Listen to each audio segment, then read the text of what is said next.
Maharashtra bulletin, आपला महाराष्ट्र, आपली बातमी. म्हाडाच्या फसवणूक प्रकरणी जिल्हा व सत्र न्यायालयामध्ये 10 संशयितांच्या अटकपूर्व जामीन अर्जावर सोमवारी दिनांक 23 तारखेला सुनावणी पूर्ण झाली. न्यायालयाने निर्णय राखून ठेवला असून आता 27 मार्चला निकाल देणार आहे. म्हाडाची फसवणूक केल्याप्रकरणी अटकेत असलेल्या सोनू मनवानी याला सोमवारी दिनांक 23 न्यायालयीन कोठडी देण्यात आली आहे. यापूर्वी 2 वेळा त्याला पोलीस कोठडी देण्यात आली होती.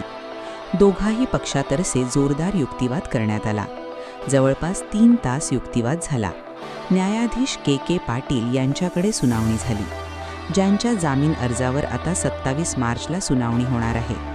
सरकार पक्षातर्फे ॲडव्होकेट सुलभा सांगळे यांनी बाजू मांडली, तर संशयित आरोपींतर्फे advocate Avinash Bhidi, advocate Rahul Kasliwal, advocate Mandar Bhanose यांनी बाजू मांडली.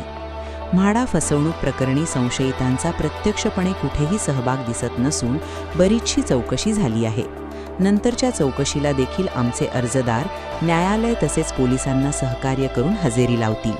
त्यामुळे त्यांना जामीन मिळावा अशी मागणी त्यांच्या वकिलांनी केली. तर ॲडव्होकेट सुलभा सांगळे यांनी बाजू मांडली की घरकुलाचा लाभ देताना बनावट प्रमाणपत्र सादर करण्यात आले आहे. Bureau report, Maharashtra bulletin, Nashik. Maharashtra bulletin, आपला महाराष्ट्र, आपली बातमी.